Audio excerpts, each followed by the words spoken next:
दुश्मन तो पांच मुख्य हैं हमारे अंदर। कौन कौन है? काम, क्रोध, लोभ, मोह, अहंकार। सारे और तो इनके चच्चे बच्चे हैं छोटे मोटे। इनकी बेटी बेटियां हैं, इच्छा आशा तृष्णा ममता, ये सारी की सारी चीज ये सुधारने तो वो सारी सुधर जाए। आप सभी को प्यार भरी राधा स्वामी जी। देखिए, जो आज का सत्संग का विषय है उसमें महाराज ने बताया कि अगर हम सत्संग में जाते हैं, गुरु की शरण में जाते हैं, अगर हमारे साथ बुरा होता है तो होने दीजिए, क्योंकि गुरु हमारे साथ है। अगर बुरा करते हैं तो उसमें भी हमारा कुछ ना कुछ भला है। गुरु हमारे क्या पता कौन सी होनी को टाल रहे हो जिससे हमारा बुरा हो रहा हो। जैसे महाराज ने बताया कि जो इंसान गुरु का नाम लेता है उसको गुरु पर पूरा विश्वास करना चाहिए। गुरु कभी भी उसका बुरा नहीं करेगा, हमेशा उसके लिए कार्य करेगा। और साथ ही महाराज ने बताया कि अगर हम कुछ बातों को त्याग कर देते हैं, अगर हमारे अंदर जो बुराइयाँ होंगे त्याग कर देते हैं तो हमारे अंदर अच्छाई आ जाएगी और हमारा जीवन है वो सार्थक बन जाएगा। और साथ ही महाराज ने बहुत प्यारी प्यारी बातें सत्संग में बताई है। तो चलिए, आपका कीमती समय तो सत्संग को शुरू करते हैं। कृपया सत्संग को पूरा सुनकर पुण्य भागीदार अवश्य बनिए। राधा। तो कबीर साहब ने बहुत स्पष्ट शब्दों में बताया है।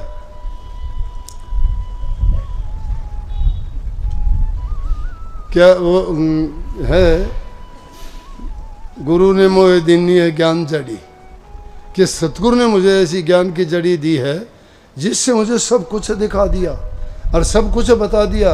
और जिसका ध्यान लगाने की बात कही है उस पर ध्यान कैसे लगा लोगे?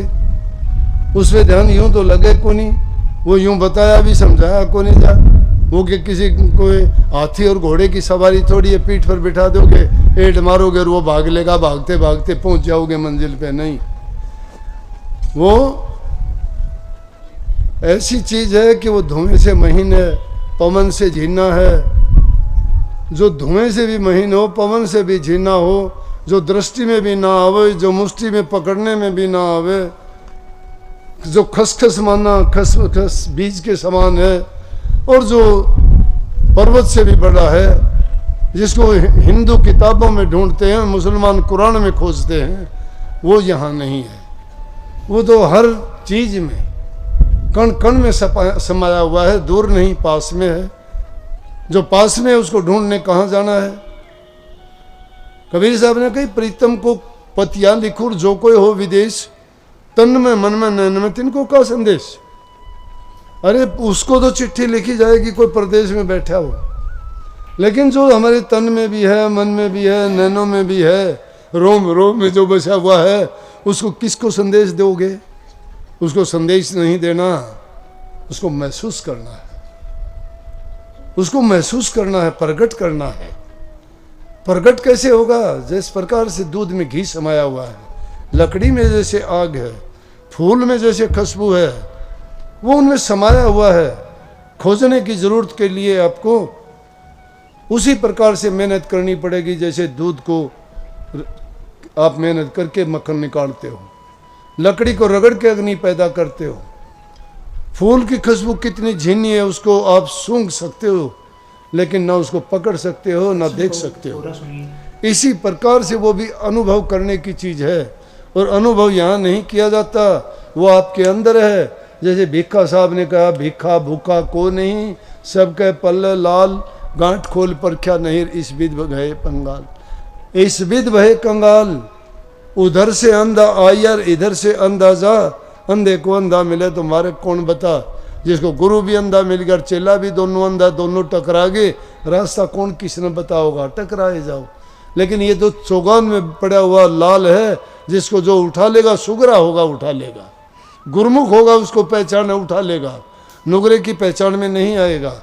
इसलिए गुरु की शरण में जाके, गुरु की संगत करके, गुरु के वचन को अपना के, ये गुरु भक्ति है। गुरु भक्ति ये है कि गुरु के वचन की पालना करना। गुरु हमारे हित की बात कहता है, उनमें कोई मिलोनी नहीं है। जैसे भी कहता है, गुरु का वचन मान सब लीजिए, हानि होए तो होने दीजिए, सब वचन मान लीजिए। लेकिन अगर तुम्हें लगता है मेरा नुकसान है तो होने दीजिए, वो नुकसान भी तुम्हारे फायदे में है। क्या पता तुम्हारी किस बला को टालते हैं गुरु, गुरु जानता है इस चीज को। तुम्हारा गला नहीं काटते गुरु, तुम्हारा कर्म काटने के लिए तुम्हारा कोई ना कोई रास्ता खोल रहे हैं। इसलिए अगर सच्चे मन के साथ हम एकाग्रचित होके अच्छे गुणों को अपना के एक एक चीज को भी अगर दिन में नहीं कहता, हफ्ते में नहीं कहता, 15 दिन में नहीं कहता, 1 महीने में एक चीज अपनी कोई भी सोच लो कि मेरे अंदर ये कमी है, मैं इसको छोड़ दूंगा, वो कमी निकाल दो, वो खाली जगह होते ही एक अच्छी चीज आ जाएगी उसकी जगह। 12 महीने में 12 चीज, 12 गुण निकल जाएंगे, 12 गुण आ जाएंगे, 12 गुण आ जाएंगे, बहुत है, कुछ भी ना लेना उसके बाद में। दुश्मन तो 5 मुख्य हैं हमारे अंदर। कौन कौन है? काम, क्रोध, लोभ, मोह, अहंकार। सारे और तो इनके चच्चे बच्चे हैं छोटे मोटे, इनकी बेटी बेटियां ही इच्छा आशा तृष्णा ममता, ये सारी के सारी चीज ये सुधारने तो वो सारी सुधर जाए। तो ये लोभ लालच अहंकार सारे के सारे ये अच्छे गुण अपनाने से सब के सब चले जाते हैं। खाली जगह मिलेगी, इनकी जगह अच्छी ले लेंगे, सद्गुणों से भर जाओगे। जहाँ सद्गुण है, जहाँ सुमति है वहाँ सुख नाना, जहाँ कुमति वहाँ दुख विधाना। जहाँ कुमति है वह दुखों का घर है, वो घर भी नरक के समान है। जहाँ कुमति है, एक दूसरे की बात नहीं मानते, लड़ाई झगड़े होते हैं, सास बहू के झगड़े होते हैं, देवर भाभी के होते हैं, पति पत्नी के होते हैं, बहू छोड़ के चली जाती है, बच्चों को भी छोड़ के चली जाती है, कहीं पति उसको लेने के लिए नहीं आता है, कोर्ट कचहरियों के धक्के खाते हैं, अपनी बेइज्जती, अगलों की बेइज्जती, धन की बर्बादी, क्या मिला? रात दिन की चिंता, वकीलों कोई होगा नाराज होगा, वकीलों के घर भरते हो हैं? किस लिए? दुर्बुद्धि हुई है। क्या समझ और क्या बुद्धि की बात है? अगर किसी के दिमाग को सोचने का तो कहता है जीवो और जीने दीजिए, लिव एंड लेट लिव। जीवो, तुम भी जीवो, खुशी से जीवो। जब तुम्हारे दिल में किसकी क्या मरोड़ निकालोगे? तुम निकाल सकते हो, जब उसकी दृष्टि होगी वो काम होगा। लेकिन इंसान जो अपने कर्म की आज़ादी मिली अपना जीवन बर्बाद करता है, उसको क्या मिलेगा?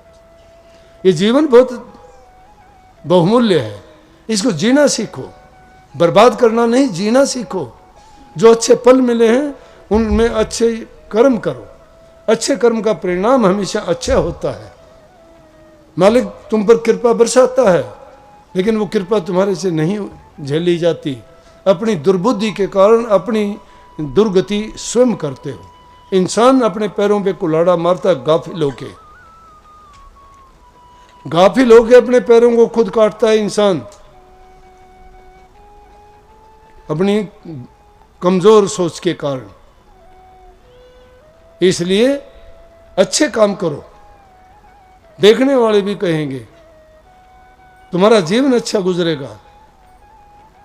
रात दिन की चिड़चिड़ पिड़पिड़ से बचोगे, नहीं तो एक छोटी सी बात होती है, दिमाग खराब हो जाता है इंसान का।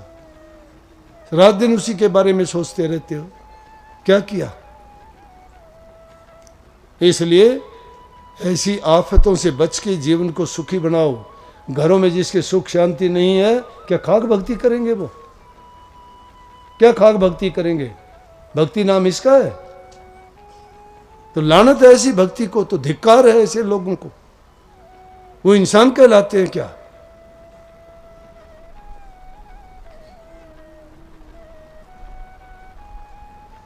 इसलिए भाई, अपने जीवन को संभालने वाले, बिगाड़ने वाले हम हैं सब।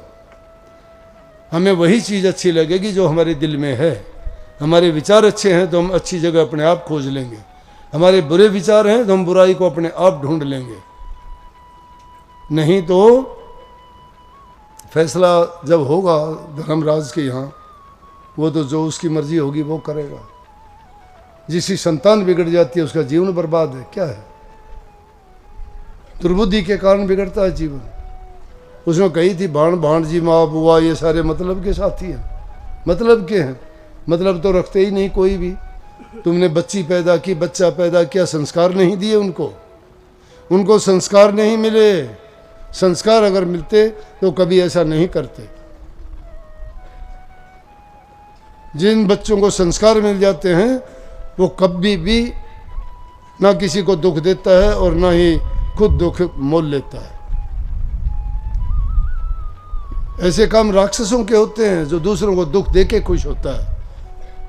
राक्षस, देवता किसी को दुख नहीं देते, नहीं देखते। कोई पशु होता है उसको भी कहते हैं कि हाँ ये तो देवता जैसा है, कहते हैं कि नहीं। जो किसी को कुछ कहता है नहीं उसको देवता जैसा मानते हैं। और जो दुष्ट कहते हैं उसको, नीच कहते हैं, दुनिया की गालियां खाते हैं, उनको देखते ही लोग शुरू हो जाते हैं, उनकी शक्ल से नफरत करते हैं। क्यों करते हैं? उनका कर्म करवाता है। अगर उसका कर्म अच्छा हो तो उसको सब प्यार करेंगे। प्यार किसी से नहीं लिया जाता। प्यार करना इतना आसान थोड़ा होता है। प्यार पतंगे का दीपक से होता है। इसकी दूसरी तरफ लेने की कोशिश ना करो। उस प्यार में पागल है, वो अंधा है, देखता ही नहीं है। तन जड़ो, शरीर जड़ो, जिंदगी बर्बाद है, जड़ के ही मर जाता है। खोजता खोजता आता है। जिस चीज़ का बिरही है, प्रेमी है, वो प्रेम कहाँ मिलेगा उसको? और जहाँ उसको मिल जाता है, वो सम्मा के पास परवाना चल के आता है, जला देता है अपने आप को। प्यार में पागल है, नहीं परवाह उसको। तो प्रेमी बनना आसान थोड़ा है। प्रेम तो बहुत बड़ी कीमत मांगता है, त्याग चाहता है, वो कुर्बानी मांगता है। कुर्बानी देने के लिए तैयार हैं। स्वार्थ की भरी दुनिया है, लालच की भरी दुनिया है।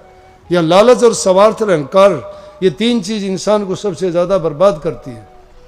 ये चीजें अगर ये दिल से निकाल दे तो मैं कहता हूं प्रभु का वास हर इंसान के अंदर है। हर इंसान में बैठा हुआ है, वो अंदर में है।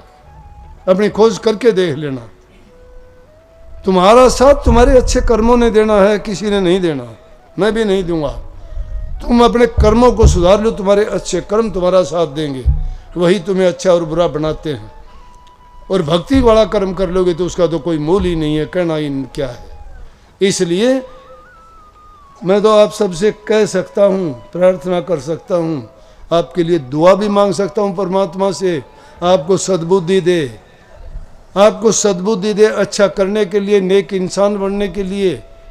आपकी कुबुद्धि जो है उसको ठीक करे, आपके हृदय में प्यार प्रेम भर दे, प्रभु की भक्ति से सराबोर कर दे। आपके दिल से हमेशा दूसरों के प्रति हित की, परोपकार की, भलाई की बात ही निकले। और दूसरों के लिए आप अपना सब कुछ कुर्बान और न्यौछावर करने के लिए तैयार रहें। तब आपको अपने जीवन का पूरा महत्व समझ में आएगा, तभी इसका मूल्य चुका पाओगे। यही सच्ची भक्ति है। सबको बहुत बहुत आशीर्वाद। मालिक आप सब पर कृपा करे, सुख दे, शांति दे, खुशी दे, समृद्धि दे, भक्ति में रुचि बढ़ाए और आपकी बुद्धि को ठीक कर दे। जिस इंसान से तुम्हारा हित होता है उस हित को ना भूलो, राधा स्वामी। उस हित को हमेशा याद रखो। चाहे लाखों आफत आए तो भी आप उस चीज को कभी ना भूलो। उसका ऋणी बन जाते हो, ऋण चुकाओ। किसी का ऋण अपने सिर्फ ना लेके जाओ, ऋण चुकाओ। गुरु के भी ऋणी हो। गुरु ने तुम्हें नाम इसलिए दिया है कि तुम नेक बनो। अगर नेकी के रास्ते पे नहीं चलते हो तो तुम गुरु के गुनहगार हो। और जो गुनहगार बन जाता है उसको सजा मिलती है, बचता नहीं है। कभी ये सोच लो कि नाम मिल गया, हम गुरु के हो गए और हम बच जाएंगे, नहीं। जो गुरु के वचन को नहीं मानता, गुरु से दीक्षा लेके और उनके कहे अनुसार काम नहीं करता, उल्टे सीधे काम करता है, वो गुरु का गुनाहगार है। गुरु के गुनाहगार को परमात्मा भी नहीं बख्शता है। बख्शा जाएगा तो गुरु ही बख्शेगा उसको, और कोई खाना नहीं। बहुत बहुत आशीर्वाद, सबको खुश रहो। सत्संग को पूरा सुनने के लिए आपका बहुत बहुत धन्यवाद। हम आशा करते हैं आपने सत्संग को बड़ा ही ध्यान से सुना हुआ। तो जैसे मेरे साथ संगत जी आपने सत्संग में सुना, महाराज ने बताया कि अगर हम गुरु के शरणागत है तो हमें गुरु पर पूरा विश्वास करना चाहिए। अगर गुरु हमारा कुछ बुरा भी करते हैं तो हमें समझना चाहिए कि वो हमारे लिए अच्छा कर रहे हैं। उनकी बुराई में भी हमारा अच्छा है। वो हमारी क्या पता कौन सी होने को, कौन सी बुराइयों को टाल रहे हो। और जैसे महाराज ने बताया कि हमारे अंदर जो जो दोष है, जो हमारे अंदर कमियां हैं, अगर उन्हें निकाल देते हैं तो हमारे अंदर सिर्फ अच्छाई बचेगी। और वे अच्छाइयाँ हमें सफलों तक लेके जाएंगी, हमारे जीवन को सौरभ बना देगी। और जैसे महाराज ने बहुत प्यारी प्यारी बातें सत्संग में बताई है, कृपया करके इन बातों को आप अपने जीवन में अवश्य उतारिए और अपने जीवन को सार्थक, सफल और सुखमय अवश्य बनाइए। और साथ ही अगर आपको सत्संग अच्छा लगा तो कमेंट बॉक्स में राधा स्वामी लिखकर पुण्य भागीदार अवश्य बनिए और हमेशा नाम का सुमरण करते रहिए। तो मिलते हैं जल्दी एक नए और बहुत ही प्यारे प्रवचनों के साथ। तब तक के लिए आप हमें दीजिए राधा स्वामी।